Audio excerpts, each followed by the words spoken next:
Hello, everyone. This is Grim. We're doing an audio check. I have Ender and VMXEO here with me. Guys, can you give me a little bit of that sweet, sultry voice action? Sweet and sultry. So you Hello. I Hello. love it. Yes. Nice. Ender came in low level. Did I? Yeah, Am I VM low came in high still? level. No. It wasn't your volumes. It was just I'm your. sorry that was Just I the must have waves. had a voice encoder on. I'm sorry. Indeed. Get that sultry voice. According to Nargo, we are 5 by 5, everyone. Hopefully the audio sounds good. It's been a little while since we've streamed, so give us a break. If our levels are a little out of whack, we'll dial it in as we get more episodes going here. Nice to see everyone in chat. T Nightster, thanks for showing up, buddy. Appreciate you. Everyone else, we'll be right back. We'll start the show in just a couple minutes.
All right. Hello, everyone. Welcome back to a long-awaited episode of STARJUMP Station. We have been gone quite a while, but we are back. I am Grim. With me is over this way is Ender. And right down here is VMXEO joining us. As you just saw from our new open, that includes VMXEO's Hawk and Ender's Galaxy. Starlet is still with us, of course. She is probably in chat. I think I saw her name. She is just kind of a little bit on hiatus from STARJUMP Station, which is totally fine, but she's still with us, still part of the STARJUMP crew, which is why she's still in the open. So she will rejoin us when she can. This particular episode fell on, we're usually going to do episodes on Sunday nights, but this episode fell on Monday for a few logistical reasons, and it just was kind of a bad night for her. So we'll get to some STARJUMP content stuff here in a minute, but let's go ahead and catch up with everybody. VM, Ender, how's your last? I was going to say how's your last week been, but how's your last month or so been? V, I'll let you start. It's been a blur. What month and where am I? What year is this? I don't know. I know. 2022. 2021. Got some exciting stuff. In fact, some stuff we'll get to show later on the show that I have been working on along with the fine crew at JRDF. Yes. So I'll get to show off. That is keeping me busy for the last few weeks, maybe more. I've lost count. Mm-hmm. Cool.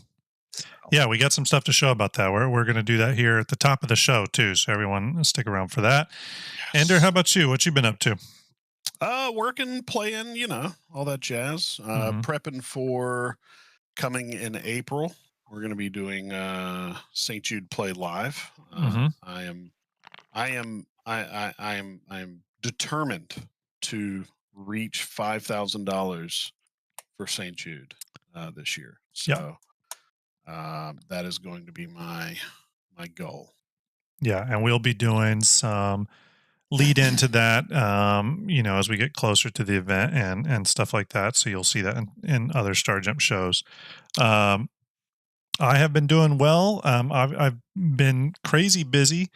After we launched Fleet Viewer in September of last year, I believe it was the beginning of September. And then I went into a phase of dealing with birthdays and family stuff and holidays, and it kind of was completely unplugged from STARJUMP projects. And then when this new year started, I thought was going to hit the ground running in January, and then January kind of turned into a little bit of a cluster. So Ender knows how much I've been wanting to get back to releasing content again. Oh, yeah. And so that's what this episode's all about. This is just the start of us getting back on our episode cadence. And to tell you a little bit how that's going to work, now this episode's coming out tonight, Monday. But what we're typically going to do is every Sunday night. And it's going to flip-flop from week to week. So this week is STARJUMP Station. Next Sunday will be Fleet Builders, the show that is hosted on Ender's Twitch channel. And then the week after that, we'll be back to STARJUMP Station. Week after that, back to Fleet Builders. And that's how we're going to do it. If for some reason we have to cancel one of those episodes for some various reason, then that episode just gets canceled. And we're going to stick to the cadence, though. So if on a Sunday a Fleet Builders is canceled, there just won't be a show that night, and STARJUMP Station will still be that following week. And we're going to do that so that we can better prepare and keep everyone all the hosts and stuff, a little bit more dialed in on when they're needing to be on stream, so it's not so random all the time. One other thing I'll note, and Ender we'll look at this. Some of the auto bot timer things and Nightbot seem to be not working again, even though they're all programmed and nothing has changed. But we'll figure that out. See them like they're behind. Yeah. So your YouTube just went off, and it did the YouTube. I don't know. They're behind, but don't worry about it. Just sit back, enjoy the show. Don't worry about all that good stuff. Most of you know where our YouTube channel is. Those of you that don't follow either myself or Ender on Twitch, what are you doing? Go follow both of our channels because STARJUMP shows come on both of those. We also do a lot of pre-recorded stuff that goes to the YouTube. I am working on a new show that is a pre-recorded thing. I'll talk more about that soon, but it's already in production. But where I'm going with this is there's lots of STARJUMP stuff coming. The one other thing I did want to talk about real quick is that the Fleet Viewer has been continues to be a big success. We're seeing fleets posted everywhere. Using the tool. I had Starlet send me some stats not too awful long ago. I think in the last, let me see here. Sorry. In the last 30 days, we had 15,000 unique visitors just in the last 30 days alone. And that's, after the rush has died down. And we have served, we've served over 349 gigabytes of data. Which is pretty cool. and that's just in the last 30 days. So I thought those stats were good. And again, we are really proud of that project. It's one of the highest rated projects on the Community Hub on Robert Space Industries website. And a lot of that thanks goes to you all for helping support and promote it, talk about it, link people to our Discord and stuff so they could get plugged in. We do have plans for Fleet Viewer. I guess you call it version 2 or just like the next big update. We've kind of been paused on Fleet Viewer updates since probably late October or so of last year, but we're starting to have meetings and figure out what new big features we want to get in, for the next big push. So, and of course you can, anticipate as new ships are announced this year, whether it's for Invictus or CitizenCon or IE or whatever, we will be adding them to Fleet Viewer. I'm not sure if we know that. Yep. Do you know the answer to the question Spoonie just asked? I can tell you what my favorite one is, but what's the most popular custom model in Fleet Viewer among users? I don't know. We can ask each of the hosts, which is kind of interesting because all these hosts have ships. So, Ender, what is your favorite unique ship in Fleet Viewer? Lisa's. Mm-hmm. Lisa's ship. Lisa has a 600i. 600i. One of our community members who we unfortunately lost last year. She passed away, and her having a ship in Fleet Viewers, it's been really interesting because that's a ship that kind of gets pinged a lot in Reddit and in other places, people asking about it, which is very touching, and that's definitely, there may be over time certain custom liveries that get pushed out of Fleet Viewer as we make room and stuff, but I that's a ship we'll always keep in there. Lisa was a big supporter of STARJUMP and the people within STARJUMP. So I definitely go along with that one. VM, what's your favorite ship in Fleet Viewer custom? Obviously not the one with my name on it. If I was actually thinking what Ender said, because there's two ships that come to mind. If you just say the classic, iconic Fleet Viewer custom ships, the Lisa's one. Yep. And then the Fatty Shack Kraken. Yeah. Everyone looked at it and said that is so ridiculously awesome. Yeah, the Fatty Shack Kraken was a last minute request by Starlet. She said, look, we need to get this one other ship. We were done, actually. I was done. I was pencils down. And she said, you know what? You need to go pencils back up. We got one more ship we need to get in there. I'll say that in terms of what's probably the most used out of the community, I'll be honest with you, I don't know, but I know Starlet's Javelin appears a lot. I see it in a lot of fleet pictures, which is interesting because it's such a radical color from the standard Javelin look. So Starlet's Javelin is very popular. And then I would say another one that I see a lot is probably, I don't know. Well, I do see the black 890 jump quite a bit. I do see the black 890 jump. Good one. Yeah. And in our next update, we might be sneaking in a executive black coal Javelin livery, and I'd work something up. So we might throw that one in there. But yeah, the unique ships are fun. But either way, updates will be coming to Fleet Viewer. And again, lots of news coming for new StarJump content. We are fully focused. Sometimes you just get a little winded from Star Citizen because there's, you get a little bit of fatigue. You have to go play some different games and stuff. That was definitely the last 3 months for me. But I'm very much in a Star Citizen mode right now. And so I have a lot of content ideas, a lot of stuff I want to get out. And yeah, that's it. So let's go ahead and go over to stuff we can start talking about. So we do have some topics we're going to get through. Hopefully we'll get through all of them. Obviously this is kind of an informal show. We'll just see where it takes us. We might get into some sidetrack conversations. If you have a question you want to bring up to us, put it in brackets in chat. We'll try to grab it. If we miss it, apologies. We don't have some system that's pulling them though. Ender will keep an eye out for them, but we'll try to grab those questions. Keep your questions a little bit to the topics we're talking about if possible, but you can go outside that if you need to. First and foremost, this isn't anything we got to spend, an overly large amount of time on, but CitizenCon was announced, and in particular, a live and in-person CitizenCon in Los Angeles on October 21st, 2023, this year. You guys excited for this one? Yeah. I am always excited to go to Los Angeles. Aren't we all? Well, I can't lie about that. I didn't say that convincingly at all, did I? Well, you know what I'm hoping?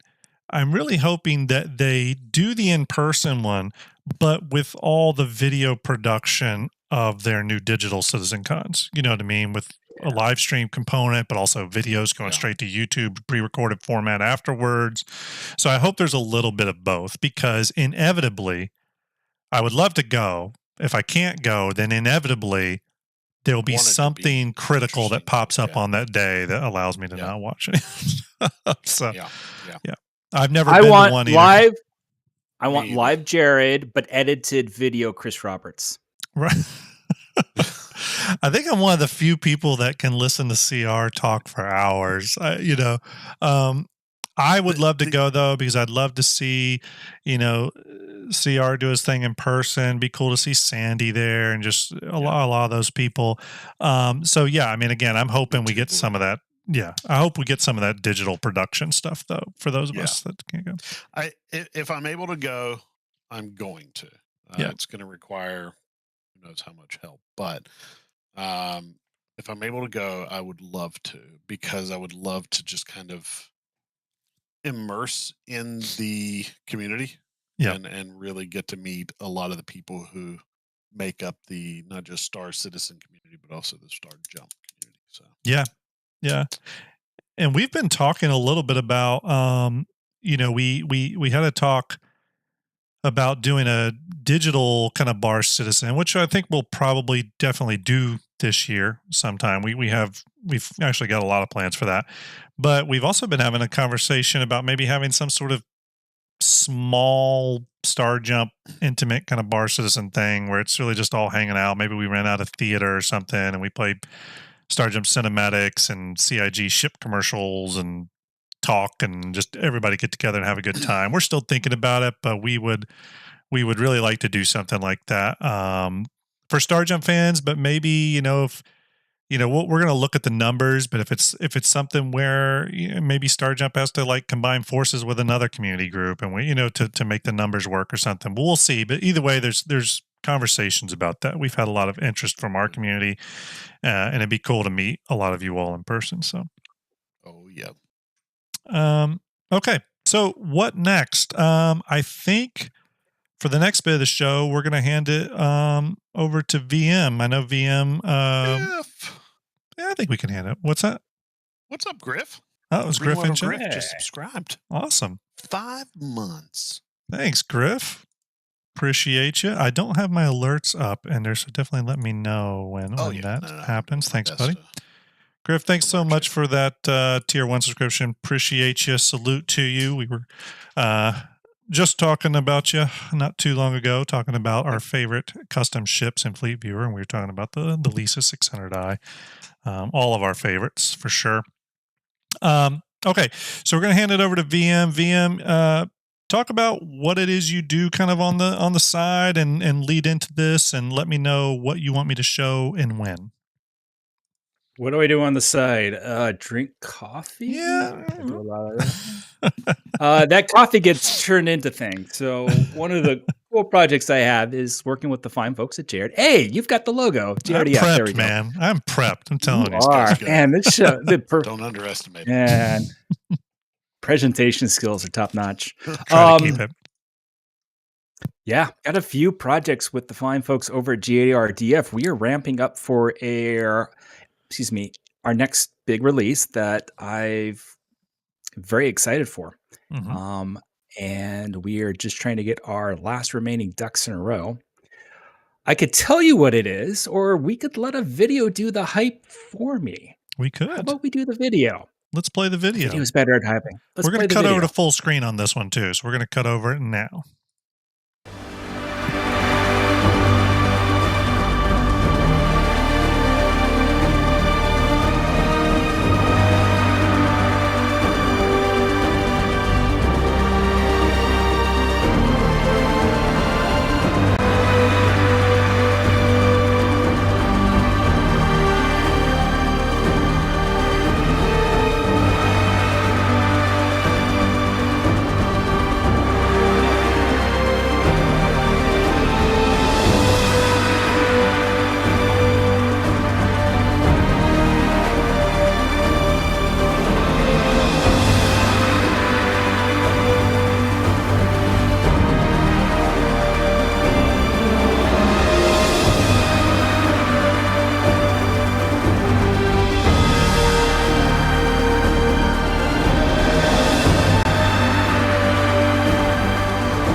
All right. Finally. Chad, I agree with Are Ginger. you Finally. sufficiently hyped? I am. I am sufficiently I'm so hyped. excited for it. So we are ramping up for our MSR release. That's right. We are getting the final pieces in place. We have And some we don't have pictures a rolling date right now yet. too. Yeah. Yeah, we do have the pictures rolling. So we don't have a date yet. I am eagerly waiting for the date. Gotta get a few final approvals. Work out some logistical things. Apparently, for instance, the mail system in England is not the best. So Yeah. to come up with some workarounds for that. But yeah, we are super hyped to have this flying out the door actually very, very soon. It was a great choice by JRDF to do the MSR. It's extremely popular ship. It's a sexy ship, and really its form factor is perfect for I feel like for like the 3D printing regime, and so glad it was done at 1/500 scale. It will be able to sit next to my Carrack and be in scale with it. So I have an arrow that will be about the same size of it, but you know what? I think it's still going to look just as beautiful. It's going to be great. All I'm going to say, I'm just going to say this once, in case there's any other JR people listening. I'm just going to say it. I hope in the docket in the future, the Corsair is in some to-do list. That's all I'm going to say. I'm definitely going to be getting the MSR, though. Really excited for that one. Sorry. I have made a lot of progress on my Carrack. I'll show it here. It's been painted. All the pieces are done. The paint looks awesome. I really just have to join the two main pieces together. But before I do that, I'm installing some internal LED lighting. But Ginger asked, does it come with the liddles? I believe it does, right? For the diorama stuff. Is that correct, VM? It looked like in the 3D in the images, it does. Yeah. So it comes with some diorama kit stuff. If you go back, man. Yeah, this video link. There are some link that you sent. Yeah. It does come with some vehicles. I don't remember exactly which ones it comes with. Yeah. I know I'm bad. I am waiting to get one in my hands. Yes. Yeah. So I didn't work on the This one looks too like, I don't want to say there's like difficulty factors in these models, or maybe they do have them that way, but this one looks actually a little bit more on the simpler side in terms of how many pieces are involved. Yeah. Which will be kind of nice. The Carrack was definitely a challenge for my first one. Yeah. I learned a lot. But here's something I do want to say about these 3D printed models for those who have been on the fence about getting one. You know, quite often I hear in different channels concerns about the price. And when I got the Carrack one, I really didn't understand. I just figured, hey, these are made in a limited run. The price is what it is. But it didn't take but about 5 minutes after starting to put it together that I realized what I was paying for. And the level of detail that has gone into how the pieces fit together, but not only how the pieces fit together, specifically on the Carrack, all these little magnets that you glue in means you can take it from a landed state. I actually thought that when I was putting it together, I thought I had to hard choose if it was landed or in flight mode, but no, you can change all that at will. And just, again, how everything goes together is unreal. And I promise you, and I never really endorse anything, but promise you, you will know quality when you get these. Because I've had 3D printed models of ships that were just like fan printed. This is a whole other level ball game. It really is. It really is. Even the arrow is landed to flight mode. Yeah. Is what, 1, 2, 3, 4 clicks, maybe 5, and it's done. It's so simple. It's difficult enough that you don't feel like it's a waste of money, because you feel like you've actually completed something when you get close to completing it. Yeah. It's a blast. I absolutely loved putting mine together. Yeah. I mean, even little details, like you can see this, like on the Carracks, came with extra storage modular boxes that come off the bottom that have their doors open. You know, a lot of people wonder if the Carrack actually does that or if it was a rumor. No, it actually does that if you've ever inspected the model. And they even included some of those. And these are extra in addition to the ones that go up under the ship. So I just, while we have no connection to JRDF other than VMXEO's fine work there, I will always, talk up high quality stuff. And this, and these models are 1000%. crazy, amazing. So, as soon as, stay tuned to their channel. I believe they have a Twitch channel. They have their website. Yep, they do. In fact, I'm gonna, if it's okay, I'm going to. Yeah. I did drop a link into our website, the jrdf.sc. Okay. So if this is interested, and keep in mind, we do have other models as well. We do have the other models as well. So yeah. Yep. And just follow them because they generally, obviously will announce when they're going to start taking the orders for the MSR. But yeah. Hey, Graham, when you get a chance in your Twitch, type /mod VMXEO.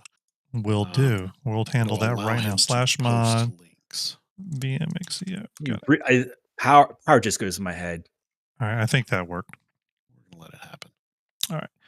We'll get that fixed though. Okay. Anything else about this project, VM, before we move on? Looking forward to it.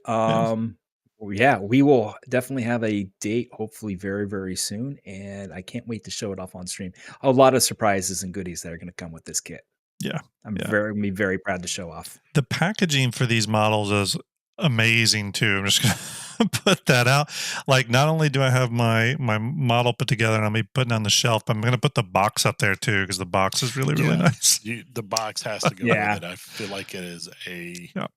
I mean, it's gorgeous. The art's always gorgeous. It's such a cool box. I see Jack in chat said Galaxy, please. One thing I do know about the JRDF models is they do flight ready ships. Just keep that in mind. It's got to be flight ready, because if we make a ship, CIG loves to change stuff. So that, it's So that is gotta be flight ready. Blowout. But there's flight ready, but there's been a lot of great ships that have gone flight ready, and there's a lot already flight ready. So JR's got a lot of backlog of ships they can tap into, both big and small. I mean, there's everything from the Mule to the Hammerhead still out there and able to be done. So that's you stay on top of what they're doing and when they announce things. So and keep an eye out. I think the Constellation, they suck. Oh, shots fired. Shots fired. Nah, maybe one day. We're gonna get a lot of hate mail. Direct all your hate mail to Twitch_TV. Yeah, it's bad. I'm sorry. I'm gonna Gonna need to take that arrow back from you. Yeah, then send that arrow back. VMXEO is going to try. Care of VMXEO. Okay. All right. So let's go ahead and jump into our topics. We're going to talk a little bit tonight about the Polaris rework that was shown off quite a while ago now. But I still wanted, while we never did a show on it, I still wanted to kind of get back to it, talk a little bit about it. Because I think there's some interesting things there, including some production choices it sounds like CIG has made with the Polaris.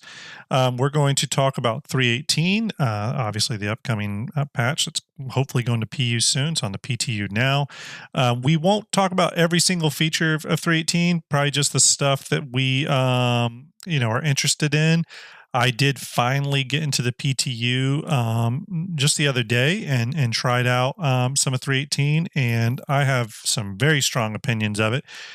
So we'll talk about that, and then we're going to give you a little bit of a preview of the next Fleet Builders episode, which will be next Sunday.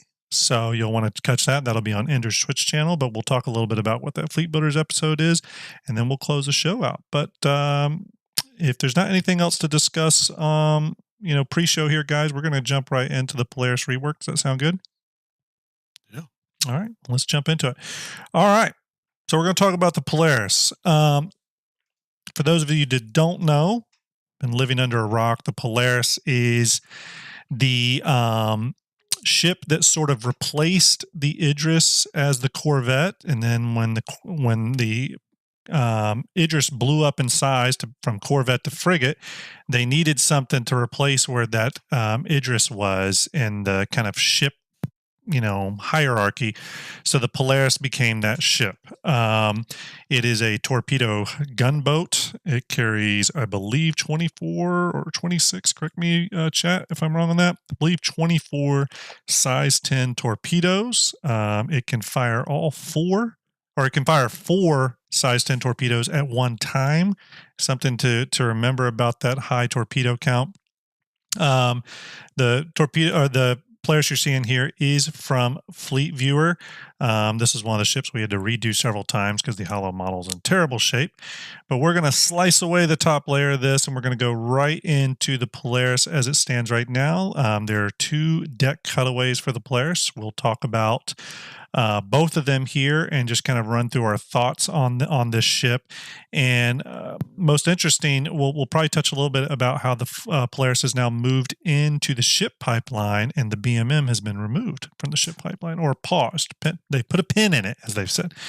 So put a pin in it. Put a pin in it. Yeah. So which is been a little controversial. I think I've definitely heard people if he executes in the chat. Hey, execute, I hope you're doing well. I know there was a little bit of consternation about the Banu Merchantman being removed. I personally am in favor of it being removed for now. I think they did some wonderful concept art for it, and some white box work and stuff like that. It sounds like they went maybe a little bit into gray box, but it sounds like they did some great work. But without merchant gameplay even on the horizon, it made no sense to really have it. There's bigger cargo ships coming online. So what are your guys' opinions on the Polaris jumping back on to the production pipeline? I think work starts in April. Thoughts on that? I think it's a good idea. I think they made the right call, putting the Polaris in there. Somebody correct me if I'm wrong, but I mean, it's going to be in. Why can I not think of words? 42, Squadron 42. And it's obviously a PU ship as well. So yeah, makes sense to put that in there versus to me, it's kind of interesting because you bring up, Ender, that it's possibly going to be in Squadron 42. And funny enough, on the production, on the progress tracker, it shows the Polaris as a Squadron 42 and Star Citizen asset. And I don't know if that means a later episode or not of Squadron. I have thoughts actually on what they're doing. So if I were to put something into a game, right, but it were being built, I can understand having it in a not complete state for that, but it makes more sense if I'm going to walk something back to production phase where it's being built somewhere and you're going to see it in a game being built. You're going to pass by it and it's just window dressing. I'd want it fully built to walk it back rather than put it out there and then completely change it. Right. Yeah. So I think that's kind of what it's going to end up being, is you're going to be doing a walkthrough of something in an area where the ship is actually dry docked, being built, and you're going to see bare bones of it. You're going to know it's a Polaris. Wow. I think that's why they're doing it. I think that's what we're going to end up seeing with this. Right. That's an interesting take. I mean, it's not completely without precedent, because I was reading through the original Jump Point magazine discussing the Polaris when it was originally revealed, and it's fascinating. If you haven't checked out the Polaris Jump Point issue, I believe they called it Jump Point, it's really fascinating because they don't just talk about the ship. They actually have put in parts and pieces of internal communication as the ship was being developed. So there's pieces of CR saying, I don't like this, change that. Then another artist jumps in saying, okay, I'll get to that tomorrow. It's really interesting. But one of the things that's mentioned in there is that the Polaris should maybe make an appearance in Squadron 42 as background dressing. Now, this is a Jump Point from years and years and years ago that very, very well changed. From a lore perspective, the Polaris was supposed to be made after the events of Squadron 42. So if they're keeping that timeline intact, then the only way they could fit it in would be either it's in episode 2, chapter 2 of Squadron 42, the sequel, or it's like you said, and there's some sort of window dressing there, which could be really cool. Yeah. But even a schematic on a screen, yeah, would be, worth having it fully built. But yeah. What about you, VM? You got any thoughts about the BMM coming out of production and this one moving into its slot? I have more practical thoughts actually, and that is the Polaris is the components on the Polaris are going to be usable with the Galaxy. In other words, the work they do on both ships, the interiors, the components, the design language, the individual props that go into it, a lot of those will be shared. Mm-hmm. So the work they do, it makes more sense to do two ships that are similar than the BMM. From what they describe, is a very bespoke ship. Every piece of geometry in there is going to be custom crafted. It's not something you can just take and lift and drop into another Banu ship in the future. Yeah. Not easily from what they describe. So from that sense, it makes sense that, let's put a pin in the BMM and let's start working on ships that we can start iterating on and reusing assets so we can pump out ships faster. Yeah, I agree. I think that's a big reason for it. I think I think they ended up in kind of in the best possible scenario when it comes to the Polaris, because they announced the Galaxy. They very strongly hinted that the Galaxy would kind of be moving into production, because they specifically talked about how its gameplay would make sense with pyro and stuff, and it's going to bring on modularity, and they were really talking about like an upcoming, tense, if that's the right word. So when you're talking about the Galaxy though, and then you look at the BMM on your schedule and you go, well, you know what, we could remove that, bring the Polaris on board. That's 2 RSI ships in the pipeline, and two pretty big RSI ships. I agree with you. It's the perfect ships to parallel into development. Now, we haven't heard that the Galaxy's in production, but it wouldn't shock me if we learn that it is pretty soon. Now, one thing they did mention in the past, and this is, I think, important to keep in mind, is a lot of people think, well, what would they borrow from? The Constellation. The Constellation's got issues. The Scorpius is kind of a small ship. They've actually stated before several times that the Polaris will borrow pretty heavily from the Bengal. Remember, the Bengal is an RSI ship. And they've stated several times that there's parts and pieces and components and stuff and design cues that will filter from the Bengal into the Polaris. And remember, there's a lot of ships we've never seen before and they've never been hinted that are in Squadron 42 and that we just do not have access to. So we don't have the full picture of what assets they have for specific manufacturers. There's probably a lot more RSI than we even realize. While we won't show it on stream, it's the worst kept secret in the world that there was a Squadron 42 video leak last year. And in that leak, you see another RSI monster ship that's, what I mean? So where I'm going with this is there's probably lots of RSI stuff out there. So I agree. I think the Polaris is a great ship to bring on board. It could have an effect on things now. This is a ship that I think could bring a lot to Xenothreat and things like that. It'd be nice to see it out there. Let's go ahead and dive into the rework a little bit here. They did a full interior redesign of the ship, pretty much ripped all the guts out, replaced all that with a whole new layout.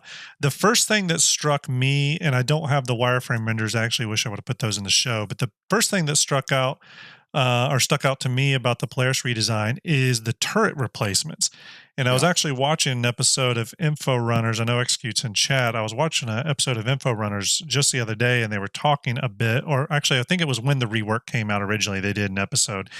And they talked about how the turrets looked like they had grown pretty massively in size. And I agree. The turrets have increased hugely. If you look at our, as a matter of fact, I'll flip to it. If you look at our Fleet Viewer model, you'll notice the little turrets on top. There's 4 on top, and I think there's several more on bottom. They're kind of tiny. They look like size 2 or 3. But in there, and they always looked weirdly out of place and useless. Yeah. Yeah. They've been massively upgraded now. I mean, I would even say this: the Polaris is now, in my opinion, the true RSI gunboat. Not only are you bringing 24 size 10 torps to a fight, but if these turrets are size 6 or 5, which they look to me to be size 5 or 6 easily, Yeah. they're bigger than size 4 for sure. That's a lot of firepower to bring to bear, because you got 1, 2, 3, 4, 5, 6, 7. I think that'd be 7 dual size 6s or whatever these are. Yeah. This is the new RSI gunboat. It's the one that should be the RSI gunboat. I mean, what else would you use? The Polaris has always been the more popular one. It's the first one that came out.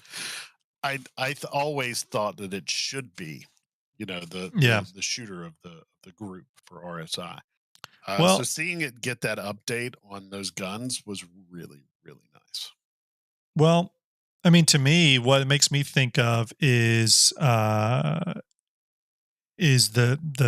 Perseus and how overpriced it is. What you're getting. I mean, I think the Perseus, I know someone in chat can correct me, is it 650? I think something like that. And the Polaris is what, 750? I mean, you're getting so much more for that extra $100. I mean, 100. so much more. Well, the prices for ships and we've discussed this, privately. The price for ships have always been a little weird. They have, yeah. I think they need to, at some point, nail that down and really get that going. But I don't think it's now. You know what I mean? Yeah. I don't know how they do that. Well, here's the thing. It's one of the hardest things to do is make ships cheaper. You know what I mean? Yeah. Making ships more expensive doesn't hurt the feelings of people who've already bought those ships, but it's harder to make them cheaper, because then you've upset the balance. So Execute just posted down there $675 for the Perseus, $750 for the Polaris. Yeah. So $75, you're getting a much bigger ship. Much bigger ship. A lot more firepower. You're getting. How are you? You're getting a medical bay, a brig. I could go on and on. You're getting a lot. What it really comes down to at this point between the two ships is crew size.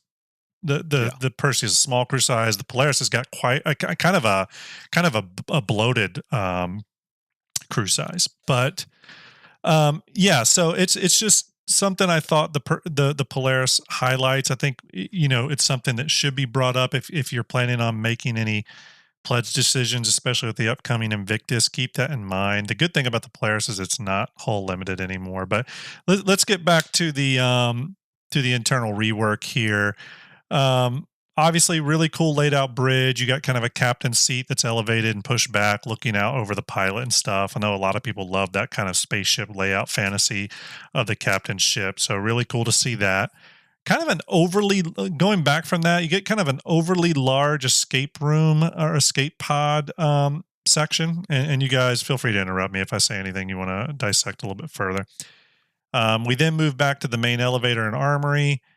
Following that, we go to a captain's room and a CO room. This is one of the only ships, I believe, that has a CO room, commanding officers kind of quarters. Yeah.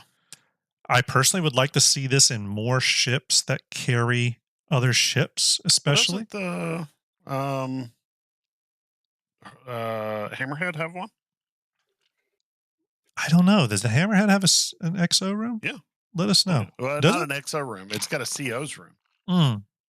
But this one's got CO and captain. I see what you're saying. I mean, like having two, because most ships just have whatever, one. The captain's cabin. Yeah. Execute just said there's a cool program called STARJUMP Fleet Viewer. Yes, I would do that. I should do that. Never heard of it. I don't have Fleet Viewer dialed into my OBS tonight. I was going to do it and then did not set it up. I'll do that for next time. I usually like to have one of those episodes or one of those screens active so I can do that. But there's other ships that I would like them to do these other cabins for. For example, I do think like the Kraken Idris 100% should have a CO room. I think that would be great. We then go back to your bathroom and bunk rooms, and then a mess hall on the other side of the hall of the corridor there. Really like that layout. I like that those two rooms, those crew socializing areas are right there together. That's something I also enjoy on the Carrack. I love that that flow through. One of the complaints about the Polaris is that it doesn't really have any outside windows looking out. But what I really hope they do is in these corridors, I hope there's windows that can look from the mess room through out into the bunk room or something. I'm sorry, is there going to be like a Polaris Phoenix edition? That would be cool. I'm telling you. I would be there for it. The luxury. No. I need all windows in my warship so I can look out upon the battlefield. So, it really shouldn't have windows, I guess.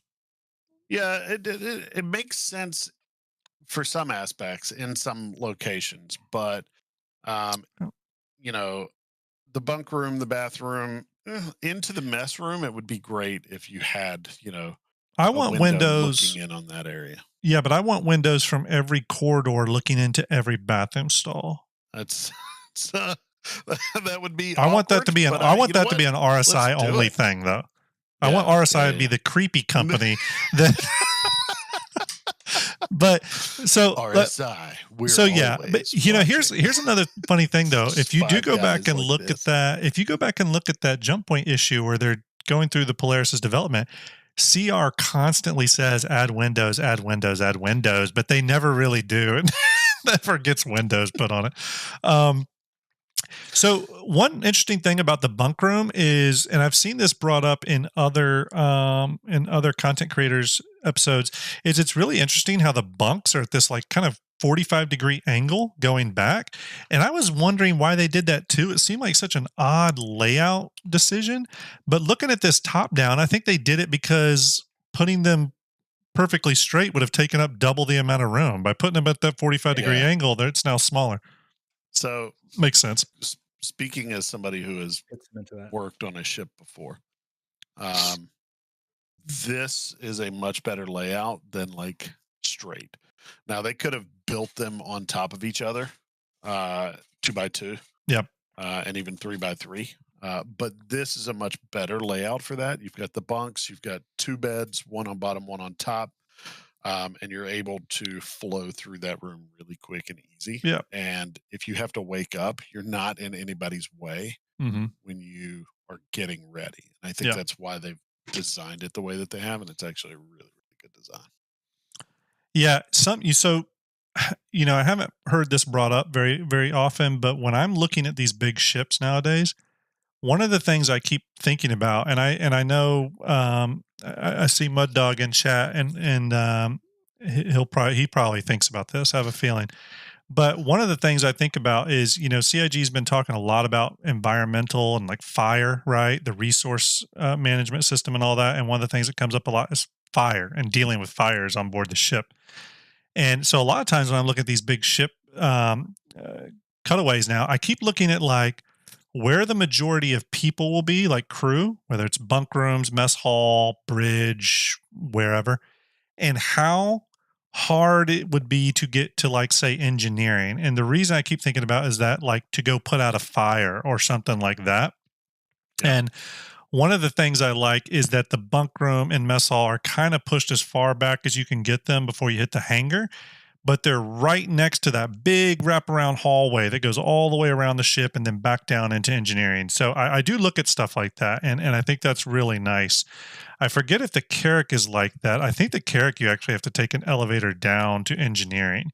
So when you think about that, in that way, you could start to figure, because that stuff's going to really play a role in future, multi-crew gameplay when all that stuff's online. Okay, so moving back from the crew rooms, one other thing I'll say though about the mess room and the bunk rooms is the Polaris was always stated to have above average accommodations for the crew. That's actually because it's a newer ship. It's one of its selling features is that it's supposed to have better than average crew accommodations. It's supposed to be a ship that you want to be on.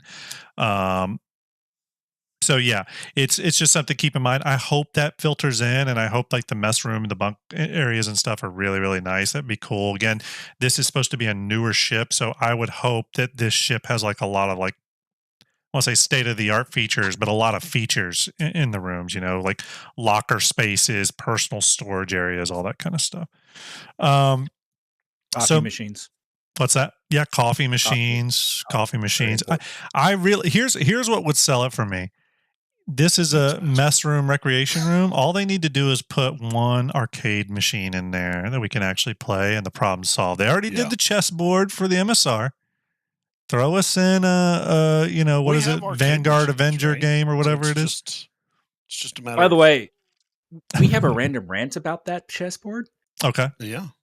Darjander's not here, but that chessboard, if you actually scale that out to real life metric, that's like a 1 meter sized chessboard. It's a huge chessboard. Yeah, it's a huge chessboard. It's chess that big. Well, I mean, I've seen ones that big. I mean, obviously, they're the ones that are like human size where people play. But I've seen ones that big, and they're expensive. So it's kind of a And here's the thing. It's a flex, but here's the because they've made it bigger, I will say it's easier to interact with the whole inner thought system. And I like that they considered that, because if they would have made it a small thing, that would have been a pain in the ass to deal with. Now, the other good thing is that the chessboard folds down to make a whole opening, but I do hope they keep that in mind for things. Some things are going to maybe need to be upscaled a little bit for ease of use. I'm still not totally sold on the inner thought system. There's definitely some adjustments I hope to see in the new, whatever that Interact Tier 2 system they're working on that we're supposed to maybe see later this year. It looks like it has a lot of changes to inner thought, and I hope it does, because the current inner thought's a little clumsy. But it was the first iteration. I mean, that you're right. Was always going to feel clunky.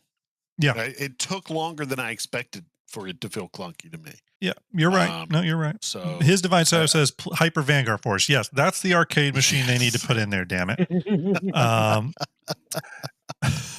Forget the arcade game. If you've got a board that big, let's just go Hyper Vanguard tabletop RPG. Okay, look, don't get me started with miniatures and everything. I'm rolling dice. I'm gonna be playing D&D. Don't get me started. I will do this. Damn it! Okay? That's like $1 million idea for CIG right now. Play Star Citizen to play D&D. What if we put a tabletop game in our simulation game? That's what we need to do. Talk about meta as fuck. Oh man. All right, so moving back from the crew quarters and the mess room and stuff, we hit our main wraparound corridor, which has turret access for the port and starboard rear turrets, and the docking collar, which looks to be kind of an odd decision. I would like to see CIG talk a little bit about this. It looks to be like a small docking collar, when it seems like it should be like a capital ship size docking collar. We'll see where they go with that. But we have our wraparound walkway that leads into our main hangar, which is big enough to carry a ship like the Saber or whatever else you can fit in there. I hope at Invictus they show us a new holo model with some updates to it. I don't know how far they'll be into white boxing at that stage, but it'd be great to get a new holo model, because I'd really love to know the height of that hangar. That's going to answer a lot of people's questions on what they can fit in there. But with that landing pad for the Saber, we have a small cargo elevator. Love that they've considered that. Hopefully that keeps getting considered for ships. We have access to the more escape pods, the brig, and a pretty sizable medical suite, a bigger medical suite than I was anticipating for the player. So that was a real nice surprise. And then, of course, rear turret access. Have on that? Do you think what's that? What size beds do you think they're going to have on that? Do you think it's going to be size 2? Looking at the cutaway, I am completely speculating here. So wait, so is tier 3 the best bed and tier 2 is the middle? Tier 3 is the best, tier 2, tier 1. Okay. So looking at the cutaway, it looks like there's 2 tier 3s and 2 tier 2s. However, saying that would be rather shocking that that's what it's outfitted with. But I have a feeling it's 2 tier 2s and 2 tier 1s. That's what I'm thinking. It would not make sense to have a medical module ship and then have tier 3 beds, 2 tier 3 beds on this, where you're going to have one on a medical ship, a medical specific dedicated ship, like one. medical ship. Yeah, it wouldn't make sense. They didn't. I think 2 tier 2 and 2 tier 1 makes sense. Okay, Info Runner says tier 1's the best, tier 3's with. Okay, so then the opposite. So yeah, so flip what we said, but they didn't say when they were talking about this what that medical suite consisted of, right? They didn't mention those beds. I don't think they did. In the Polaris? Yeah. No. Although, Mud Dog brings up a good comment in chat. He says most of the capital ships will have top tier med beds. And so I personally hope that is the case, Mud Dog. I do think capital ships should have at least one tier 1 medical bed. The only reason I say that is because capital ships, I wouldn't say universally, but I would say in general for a large percentage of them, the capital ships keep getting sold as like command and control org headquarters type ships. Even the Polaris was sold that way. And if you're looking at the ship in that way, then I can see why it should have that. The Polaris is the tricky one though, because it's the Corvette. So it sits kind of weirdly. It's kind of a capital, but it's also just a real damn big ship. It's in the same category as something like the Odyssey, where it's a pretty big ship, but it's sort of capital. I think we're looking at tier 2 and tier 3 beds in this. Mm-hmm. That's your bet. I think it's the only option that you have to not make a ship like the Galaxy kind of obsolete. Well, so I would agree with you on that, Ender, if the Galaxy wasn't so amazingly priced. I still think the Galaxy is one of the best bang for buck ships out there, along with the MSR and stuff. So the Galaxy almost to me feels like the cheaper medical ship. Sure. And then these kind of Polaris. Compared to a Polaris, yeah. But I would argue that if I really wanted to spend some money, right, I'd be putting another $100 on top of it. I've got the standard Galaxy with 2 modules, right? I don't know how much that comes out to. I want to say it's $580 something and change. I could add another $120. How much is the Polaris? $750. So $220 ish. Yeah. And I get a gunship with escape pods, with a pretty decent crew count, and a tier 1 bed, which I'm going to get out of my Galaxy, but I also can carry a lot more cargo and several other things. A lot more cargo and massive guns. Yeah. I mean, it would make the Galaxy obsolete if you put a tier 1 bed on a ship like this. It's an interesting point. I think I take a different tact with it in that I think that the Galaxy is ultimately hitting a different type of player. But I do see your point. I mean, I think it's a valid point too. I mean, chat's bringing up several good points. Obviously, Mud Dog brings up the fact that a Polaris is considered a long range ship, and that all long range ships should have top tier med beds. I kind of agree with that point too. Info Runner executes bringing up the cost of running a capital ship and needing to be able to have all those services aboard. I get that argument too. So there's a lot of arguments that go into this, and that would actually be a really interesting thing to ask a developer, is like what goes into decisions about like what tier medical to offer on a ship. So you said that the long range, so Mud Dog is saying long range missions needs to have a top tier bed. Yep. Carrick. It's an Explorer with a long range mission. It will only have a tier 2 bed. Yeah, it's a great point. I would argue that a ship like this should not have a tier 1 bed. Otherwise, you make a ship like the Galaxy obsolete. There's no need for that ship at that point. Look, I'll say this, purely from a sales and marketing standpoint, I would say you're exactly right. 100%, because especially if they do what we're all kind of talking here, and that the Galaxy kind of goes into production soon too. You know what I mean? They're going to want to maximize any reason to buy that Galaxy as well. So I 100%, I'm not disagreeing with you all. I'm just kind of seeing multiple sides of it. But yeah, it'll be really interesting to see where that nets out. What about you, VM? Thoughts on that? Any opinion on that? No. Yeah. Well, it does kind of make me wonder if we at some point will need a dedicated military hospital ship, like with military grade armor and components and all that stuff, something that can be in a battle zone but has tier 1 medical beds, because the Endeavor, you're not going to be bringing the old hospital ship into the battle zone. You know what I mean? That ship is going to be slow, all that good stuff. So it seems like an possible opportunity there. Is that going to be your medical Galaxy, or are you going to bring in? Is the Galaxy a medical or a military ship? I don't think so, right? It's not. I don't know. It's not. I mean, I guess it could be. RSI makes military ships. Yeah, the Apollo's an option, but is the Apollo? How big is the Apollo, though? We need 40, something like a capital size. We need something like Fleet Viewer, like a Fleet Viewer that could. Fleet Viewer would be. So no, the Apollo is 46 meters long. You just start rendering stuff and get on that. The Apollo is 46 meters long. I remember that.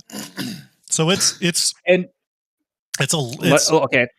It's not that damn big. I mean, 46 meters long. It's about the size of a. Oh, you know what? It's in between a Cutlass and a Corsair. It sits in between there in size, unless it grows, which it could grow. It could grow, but. So let's do a callback now to what we were talking about, ships in Squadron 42 that we haven't seen.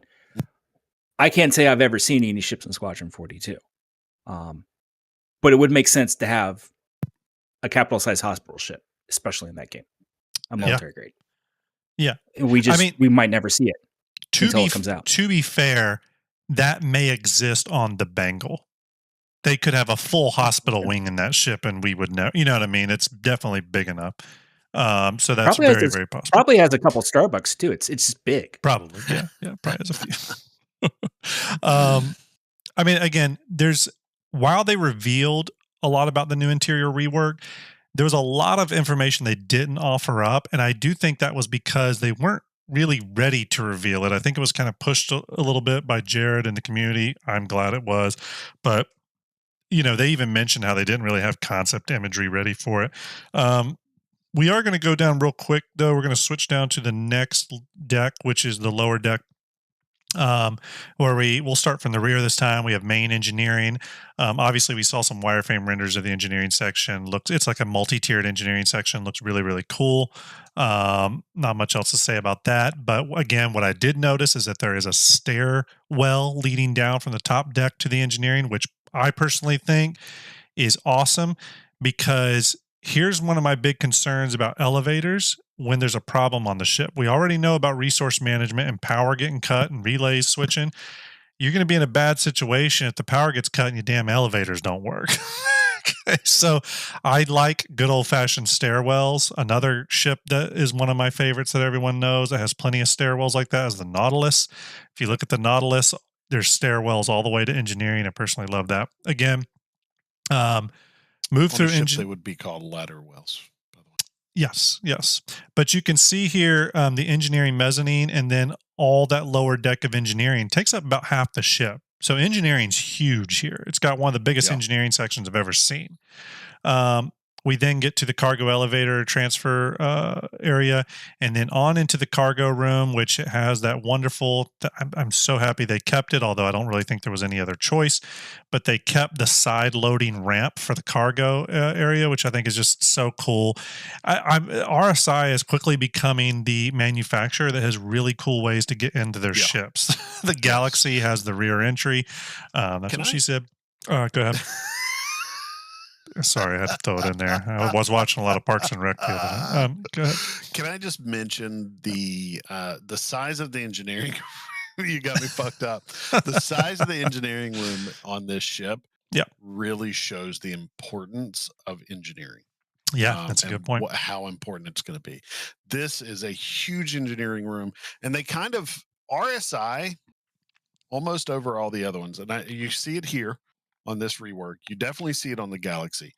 The importance of engineering is apparent by how easy it is to access and how easy it is to move to your systems. And they've made it very easy for both of these ships. That's a great point. Really access. Think about it this way. This ship's about 166 meters, something like that. I forget the exact length. Think about it this way. The engineering section on this is almost as long as a C2 Hercules. Okay. Yeah, it's big engineering enormous room. And I think you're 100% right, Ender. I think it illuminates a little bit of what's going on at CIG probably internally when they're working on these resource management and all this kind of stuff. Engineering is going to be a big thing for them. And not only that, but CIG, I think they pay attention to the community in terms of like what is being talked about on forums and Reddit and all that. And anytime CIG shows anything related to engineering, whether it's resource management stuff, or when they showed us recently on how like you can vent rooms and all that, whenever they show fire propagation, it gets lots of conversations going. Engineering is going to be popular. I mean, it's going to be a popular thing. Whenever I hear people say, oh, I don't know why you bought that big ship. Remember, you're going to have a crew. You're not going to be able to solo that thing. I personally, and I could be wrong, I personally think people are underestimating how many of us want to play engineers in this game. Yeah. I really do. As a matter of fact, every time we play something like Sea of Thieves, I never drive the boat. Almost ever. I'm usually bailing water or firing cannonballs aimlessly out into the sea. You know what I mean? This is usually our pilot. Yeah, and we're the ones that are doing the work. Yeah. I wouldn't let her pilot in this particular game. Ouch. But she'll definitely gun. She wouldn't pilot. Come on, you know her. She won't pilot. And here's the thing, and I'm not saying this because of what we just talked about with Sea and Thieves, just in general, but I'll say this, is that personally, from what I can see, your pilot on the ship is not going to be your it's not always, probably going to be in very few situations going to be the ship owner. Yeah. I can see the ship owner acting as more captain, like raid leader is how I'm kind of making that analogy, giving the pilot orders, engineering orders, all that. I'll tell you right now, though, I think the most important and busy role on these ships is going to be the engineer role. Yeah. I 100% do. And then obviously on combat ships, in combat, gunners and stuff like that. But engineering is going to have a absolutely critical job, and it's going to be one of the most, I think CIG is going to really develop that into probably the largest operator mode. They talk about operator mode, there's missile operator mode. Essentially operator modes are multi-crew gameplay. But I think the engineering operator mode is going to be the big one. And if you look at the progress tracker and look at things like resource management and stuff, they've been in development for a long time. I think resource management's up to like 99 weeks or something already. Yeah. I mean, that's 2 years. I mean, this is going to be a big one. So Stukas just said that he thinks pilot's probably going to be the most boring job. And I think you've hit the nail on the head. I agree. Pilot is going to be your, not your newest org members, but your least seasoned org members. Yeah, I agree. They've proven their worth as an org member, but they're not quite to the point of I'm gonna let you fix and maintain life support on this ship and make sure we live, because that person could just vent you out into space. But rather, we're gonna put you in the pilot seat and you can move up from there. Or another role is like radar scanner, whoever's operating that. I mean, that's a critical role, and we know that's going to have a pretty deep like gameplay loop in and of itself. They've already talked about signature masking and duping signals and stuff like that. Running low signatures to kind of mimic stealth. They've talked all about that stuff before. So there's multi-crew on these ships is going to be key. And if when it comes to a big org, let's say it's org night and the org has selected 10 big ships and they're divvying up org members to those ships to man those crew. You're going to give a shit on who is manning your engineering section and your radar section and your, and then this ship, the torpedo room and stuff, which, I'll go ahead and say that the cargo room then leads directly into the big meat and potatoes, the torpedo room where all those 24 size 10 torps are going to be stored and fired from. And, obviously that's going to be an important role in talking and communicating with the captain and pilot, because much like the Idris with its size 10 railgun, this is a ship that's kind of got to be mostly pointing the right way. Now, the torps, I think, can be steered a little bit, correct? Am I right? Or isn't that a planned feature? Am I wrong? They lock, but they can turn. The torps can turn to some degree. I really don't know. Because they're tracking a target versus the rail gun, which is a fire forget sort of thing. So VMXEO looks like he knows. What do you think, V? Did the flyby camera, what would you call that? That was a thing in the game at some point, right? With the missiles? Well, missile operator mode. Right? Yeah. Even before missile operator mode, mode does that? There was, maybe I'm thinking of a completely different space sim game where if you fired the missiles, you'd actually jump into the camera of the missile and can guide it in. Yeah. Was that even Star Citizen? I don't know. It's been so long since I fired a missile. Maybe chat will let us know. I do know that the missiles can lock and track, and torps can, but I don't know what the range. I know what you're talking about, and I don't know what game that is. Yeah. I just don't know how much you can be off target before the torp loses lock. You know what I mean? Yeah. Is it 20 degrees, 40 degrees, whatever? But you're still going to have that communication there. It was probably PTSD flashbacks from Elite Dangerous. Yeah. Never played that. Yeah. So Riddick says you could view it from the missile perspective, but not steer. Gotcha. Maybe that's what I'm thinking of. So it's not like a fly-by-wire sort of thing. That'd be like 10,000 kilometers of wire. But anyways, let's go ahead and round out the conversation on the Polaris. I think we've had a lot of good, discussions here about maybe some of the reasons why it's gone into production and some of the layout choices they made here. Do you guys have any more thoughts about the Polaris before we move on? I hope it has a coffee maker. You can tell where my priorities are on a ship. It really needs to have that. And when it needs to have that mixer. Look, I am looking forward to the day when I can serve the most underrated and important role on a capital ship, and that is crewman responsible for brewing and serving coffee and other caffeinated beverages to the bridge crew. Yeah. As a former air traffic controller, I can tell you that that is not an underrated position in a tower. Now, I don't know about on a ship, but I can tell you in a tower, you are the most important person in the room. I know what role VM wants to be on this ship. I know the role he wants to play, and I'll tell you what it is. He wants to be the captain's yeoman. Bring him clipboards. Bring him or her clipboards, coffee, tea. List of today's duty roster. Oh my goodness! VMXEO, what is our? Can you sign this, please? Can you sign Sir, I need your signature here. Sir, I need you to sign for this Amazon package. Yes. If certain crew members are being granted shore leave, they're going to need to put their name on your clipboard so you can deliver that to the captain like a good yeoman. Now, captain looks over at his desk, sees an empty space, and goes, V, where is my coffee? Right here, sir. Yes. You have a meeting in 10 minutes.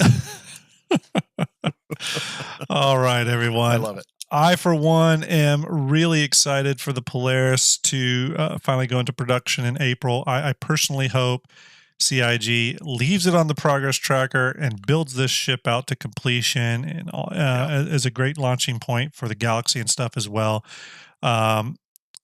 last time it was added, I think 2 years ago at this point, it was added to the progress tracker. Everyone got excited about it. I went through 2 or 3 CIG customer service reps to get my Polaris locked down, only for them, literally the day I got it locked down, 3 days later, they removed it from the progress tracker and said, we'll get back to it. I don't regret it. It was a ship that I wanted, but regardless, they've taken it away already once, so let's hope this means it'll stick this time. So yeah, I think it's slated to go into production in April. So by Invictus, we could get some interesting updates about it, whether it's a video on a discussion on it, or maybe a new holo model or something like that. That's very possible. By end of May, it wouldn't have gotten very far into production, but I think there'll be something to talk about. So probably more info on that later in the year. All right, next we are going to move on to our final discussion topic, which is 318. I've got all the 318 features here shown up on the page. Now, we're not going to talk about every single one of these. This is more just an open discussion for VM and Ender and myself.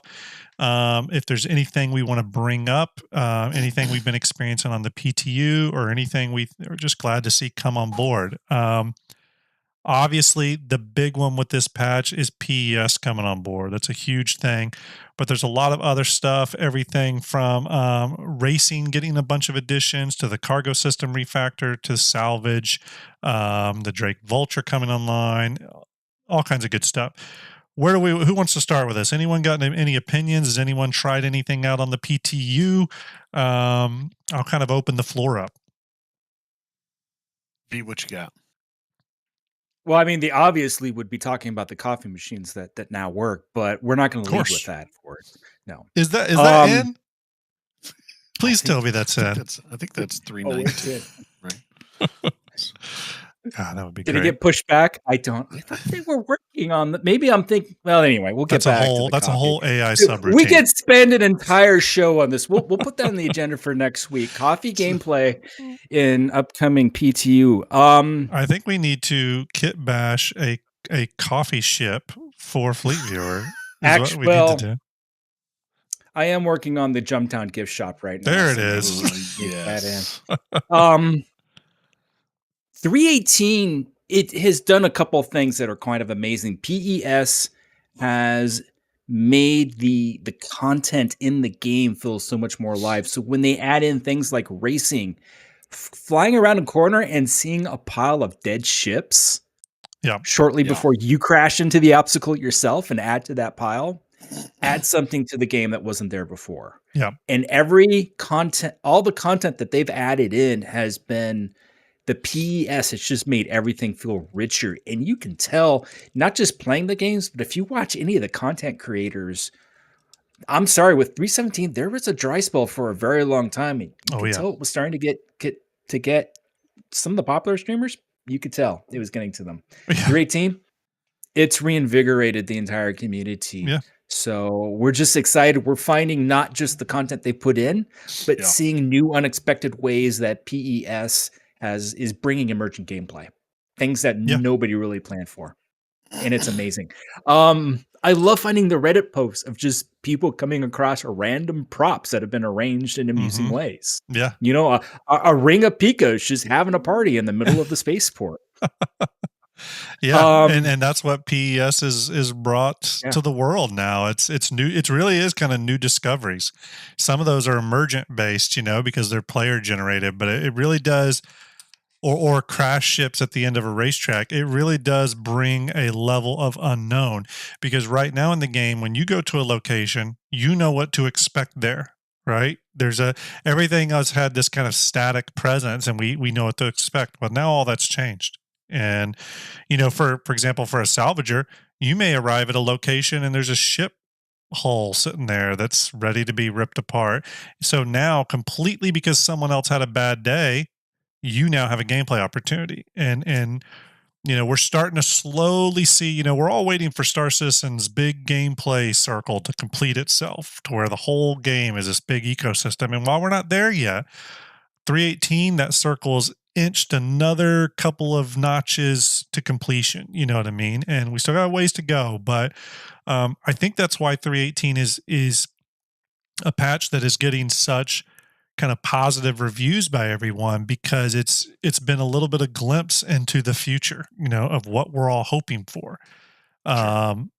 I jumped in 3.18. I honestly had been avoiding the PTU. Wasn't going to jump into it. I'm real excited for 3.18, but I was kind of avoiding it. And then all of a sudden I was, like 2 weeks ago or so, a week ago, I was like, you know what, let me jump in, try it. I want to try my Vulture. I do own a Vulture. And I tell you what, I had a blast salvaging. It was the most fun I've had in Star Citizen in a long time, probably like a year. I had a blast. Salvaging is so chill. It's chill. I was telling Ender, it's like the best gameplay loop if you're just trying to chat with your community and you want to play Star Citizen and have fun, and still be doing something, but have a not so like tense sort of experience. And it was a hell of a lot of fun. And here's the other thing. Doing it in the Vulture was fun, right? Like I had a good time. I would do, 2 boxes, get out of my seat, go down to cargo, move them in the cargo grid, snap them into place, fill up my cargo grid with RMC. But while I was doing that, I instantly, and people were chiming in on my chat, I instantly understood how much fun that could probably be in a reclaimer, doing it with a crew. Because, I experienced a little bit of that annoyance of like, well, I got to get out of my seat. And so it highlighted versus the prospect. Take the prospector. The prospector has its 4 bags or whatever. So you just fill them all up, right? You're not really interacting with those. The Vulture, because it has to spit those RMC canisters out and you have to physically move them every 2 canisters. It's the entry level ship, but it almost shows you why you want to go up the ladder, which is something the prospector doesn't do. And I think that's why the Vulture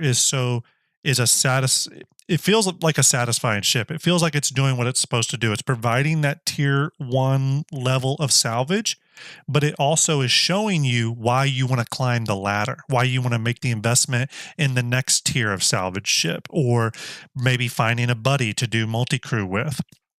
One of the great things you got to try, by the way, with the Vulture is have someone downstairs, but instead of just simply being happy with your 8 SCU cargo, have a whole A or a freelancer hanging out and have the buddy downstairs just tractor beaming it over to the second ship. Yeah. Use a whole A, you can just attach it to the external, and 100%. That whole A can just run it back for you, and you can keep salvaging. And that's the great thing about PES, the cargo refactor as it is now. Yeah. It's just all these things that suddenly, just make sense, and it just works in the game now.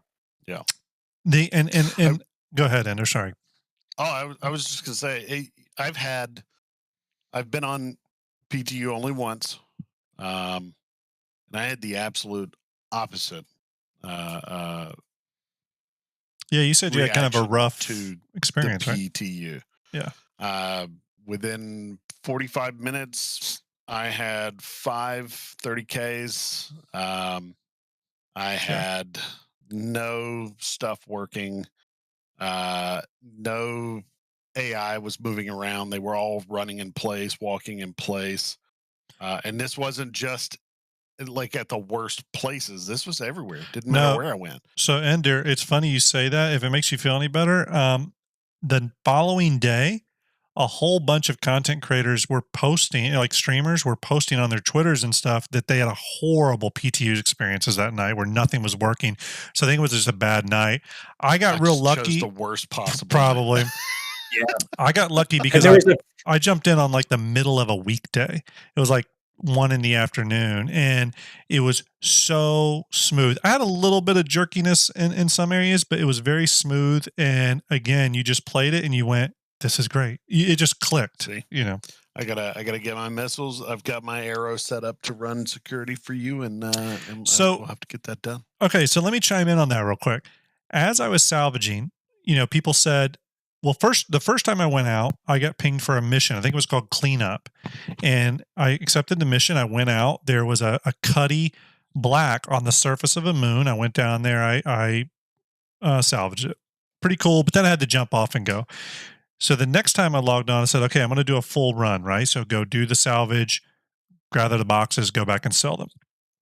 So this time I just went to an L1 Lagrange point because that's where the random wrecks are.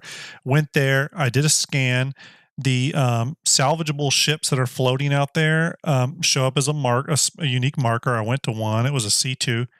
The only thing is holy hell, when you salvage a C2, it fills those RMC boxes real fast. I'm talking like 15 seconds. Oh, yeah. So I did some salvage, had a good experience. I got a few boxes, but then I said, I'm going to move to a different location just because I was trying to experience it all. Went to a different location, and immediately I got locked up on. And a fighter came in to attack me. Now I got lucky because as I was starting to evade, very poorly, by the way, that was the exact moment where my QT drive. Oh no, I couldn't QT. They blocked my QT drive. So as they were about to do attack runs on me, another fighter came in, I think to attack me as well. But I think that fighter said, well, let me kill this other fighter real quick, and then I'll get the vulture. So as they were going tit for tat, I like got out of there, right? But it was a cool moment. Again, this is some people have heard me talk about the problems with combat as I see it in the game. However, that should not be misconstrued as in I don't like combat. I actually love combat. I was a massive Arma 3 player, okay? So I love combat. 100%. But I want it to be in the game in a holistic way where the reason for doing combat matters and has a real place, and it's not just PvP.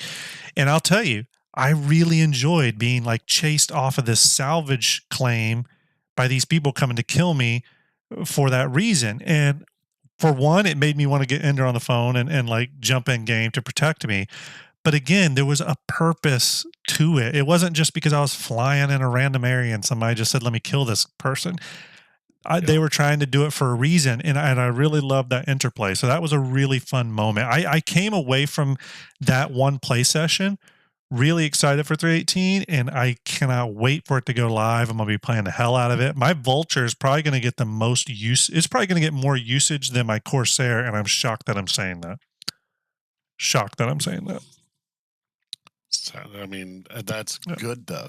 Yeah. That kind of excitement is what needs to be breathed into the game right now. So, yeah, I mean, the other thing is I really didn't think I gave any care in the world to racing, and for some reason all the racetracks they've been showing has kind of gotten me interested in maybe trying it out.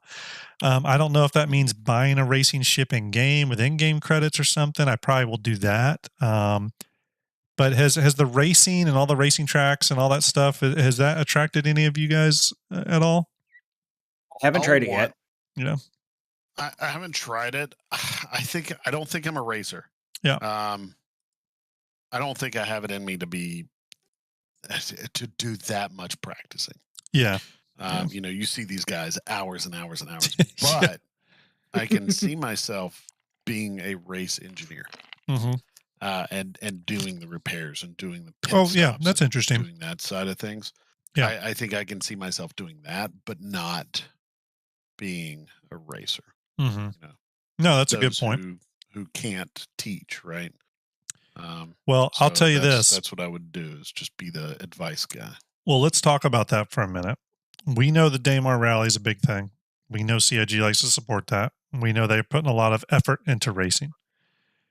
We know with Salvage coming online, they've showed us a little bit that the Salvage multi-tool can do a reversal kind of repair feature, right? I really am surprised we have not heard CIG talk any about a tier 0 level repair ship of some sort to deal with some of this stuff. And I absolutely think by the time we get closer to Pyro, they're going to announce something. And I know a lot of people want it to be the Vulcan or the Crucible or something like that. But those two ships, those two ships in particular, the Vulcan uses drones as its primary repair function. Drones, I don't think, are anywhere near being in game. The Crucible is the it's not a capital ship, but it's almost capital level in features repair ship. Yeah. So I think that one's a little out of reach. I would not be surprised if CIG does not announce some sort of repair ship, a smaller ship, think Vulture sized, some sort of repair ship that uses reverse Vulture technology, essentially repair lasers. Maybe it can't repair everything, but it can repair a lot of certain types of damage, and it essentially would just be reversal lasers. They've already essentially stated that tech is in game because the Salvage multi-tool can repair things. So the precedent is set, and I think that would be the easiest, lowest barrier to entry repair ship they could get in the game. All they need to do is have the Vulture be able to repair. So I think it would be cool if especially for in atmosphere racing, if you weren't able to repair systems with it, but rather you were able to repair the flight surface of the ship so that you could regain some of that aerodynamics. Yeah. It would just make for a really interesting dynamic, and I could see how a ship like that could play a role in Daymar rallies, almost as like the pit crew and in other ways. It could be a really cool thing. The funny thing about repair is it kind of sits in 3 different regimes currently. One is drone, one is like multifaceted repair arms, Scarab, Crucible, and the other repair regime, the third one, is full on repair, rearm, refuel services on big capital ships like the Kraken, which we don't totally know how that repair will be working. I actually think it will be a form of the robotic arms like the Crucible has, but they haven't really expanded on that. But we're going to need something in the repair line that's a little bit more accessible than those, because I still think those are way off. Citizen Kilroy says missing those Cryastro bots. Yeah, those from back in the day, the little drones that would come out and repair you. But there's a lot of other stuff coming. We have the cargo system refactor, which will lead into bigger cargo missions. They recently put out kind of a last call to get the Hull C at the discounted price before it goes flight ready. I thought it was really interesting they even said that, because they've kind of been staying quiet on when the Hull C will be coming. But the fact that they did that means the Hull C, I'm going to go ahead and say I think it's a 319 ship. I think they're going to drop it in 319. And I think along with that, they're going to put in some large-scale cargo missions. Not many, but there's going to be a few. I'm going to go ahead and highlight them. If you haven't checked out Ray's Guide on YouTube, you really should check out his channel. I would love to get him on the show soon. He put out a video just the other day, essentially all about how the Hull C will kind of destroy Star Citizen's economy and how that's a good thing. And he goes into why the Hull C is really going to kind of break a lot of things in the game right now from an economic standpoint, but how we need them to be broken so that we can figure out how to fix them, because the economies of scale is currently not built for where Star Citizen will go. And the Hull C is really the first good test bed. Remember, the current biggest ship is like 600 SCU for the C2. The Hull C is 4,600 SCU. I mean, we're talking a lot more cargo. Oh yeah. So, great video. Go check it out. Give them a like. Put in there, STARJUMP sent you. Great content over there. I don't mind promoting stuff that we love, and they do some great content. You'll Regardless, go ahead. Posted a link in okay, thank you. Can just click that link to Ray's Guide. Yeah, appreciate that. Regardless, 318 is chock full of things. I mean, and there's a little bit for everybody. There's racing, salvage, PES, which affects everyone, Gen 12 scene renderer, which affects everyone. There's new stuff like the new missions in Orison, prison activities, sand cave archetypes, all that affects people that love combat and exploring, new rivers in Stanton, Daymar crash site, so the people that love to get out and just check out places. There's even silly things like the Grey Cat PTV racetrack, which I think is going to be a fun little distraction for people when needed. Again, there's a lot in this patch. It's huge. And this is really an important milestone for Star Citizen. And in the very little bit I've experienced it, it's gotten me really, really excited for Star Citizen this year. If you are in a state where you're feeling like a little bit of like out of phase with SC at the moment, try to go give that 318 PTU a tryout. Hopefully you can get it on a good day where there's not a lot of desync and server issues, because I do think you will walk away rejuvenated, because that really was me. Now I'm like Star Citizen all the time. It's all I can think about because of how good of an experience I had. So anyways, anything else on 318, guys, before we move off? Wonderful. I'm just kidding. No. Okay. We're going to move to one other bit of news here before we close out. I wanted to talk a little bit about some upcoming stuff next week. Now, I talked about how STARJUMP Station's today. It's normally going to be on Sundays, but it's today. So next Sunday, we're going to be doing an episode of Fleet Builders.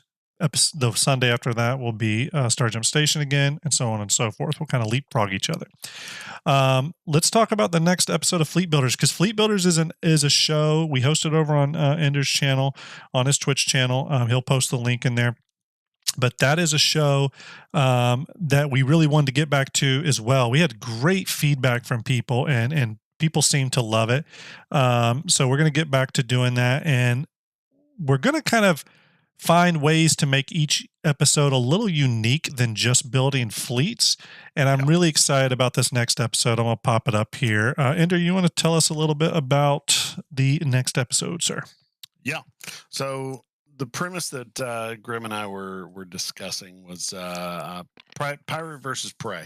But instead of doing 1 week of pirate ships and 1 week of prey ships, we decided we'd pull each other out of our comfort zones. I'm usually the combat oriented guy. Grim knows a hell of a lot more about the cargo and money making stuff than I do. So this next week coming up, Grim is going to be building a pirate fleet. Yep. And I will be building a trade fleet, right. Money making fleet. And they're going to go head to head, damn it. Both fleets will have to include, the pirate fleet will have to have ways of carrying anything that they pirate, the cargo. I will have to have defenses. It's going to be 100 man fleet, I guess. People that have seen the show before know that we put a lot of parameters into these episodes. It's not just fully open. There's crew limits. So we, there's quite a few limits we have put on ourselves. Each episode has and they're usually like 4 or 5 requisites we have to hit and not go past. Yeah. We're going to have 100 men to play around with, but it's going to have to be spread around properly.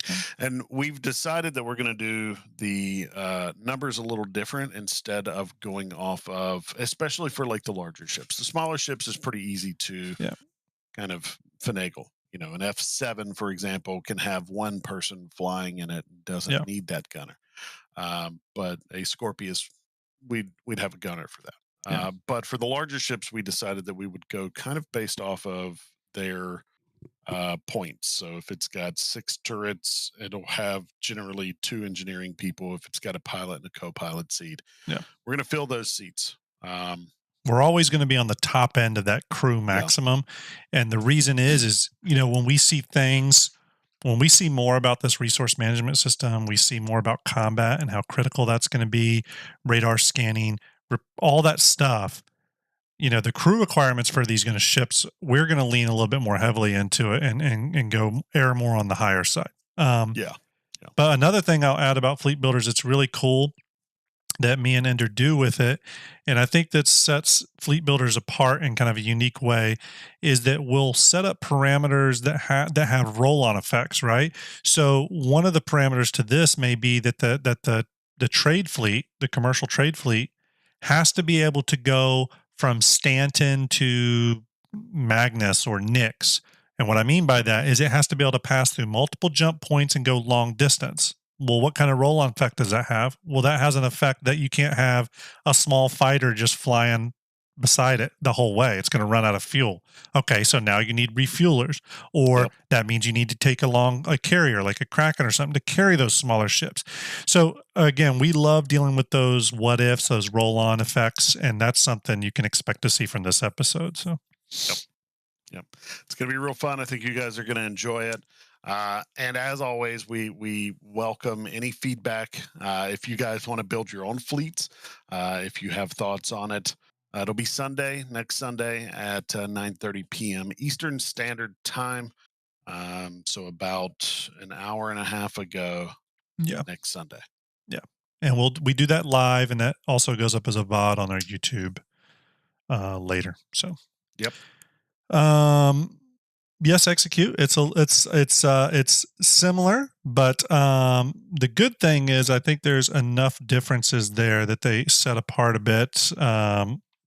Everyone, obviously, you should know Info Runners. If you don't, obviously go check out their YouTube. They have tons of great content. They just had a great episode the other day regarding trade fleets. It was really, really interesting, and go give it a check. But yes, appreciate everyone showing up in chat and hanging out with us tonight. Again, it was really important for us to kind of get back to a good cadence with our content. You know, we're never going to be one of the content creators that's putting out daily content or anything like that. And that's primarily because we have a lot of stuff going on behind the scenes, like bigger projects.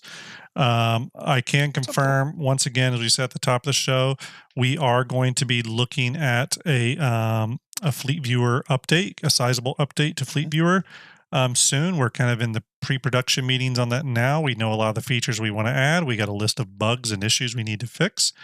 There is also a bigger project in the background. Some of you have heard me murmur about it before. I won't talk too much about tonight, but it's in the pre-production phase and something we're definitely looking into. That was going to be a pretty massive thing like Fleet Viewer, only even bigger, hopefully.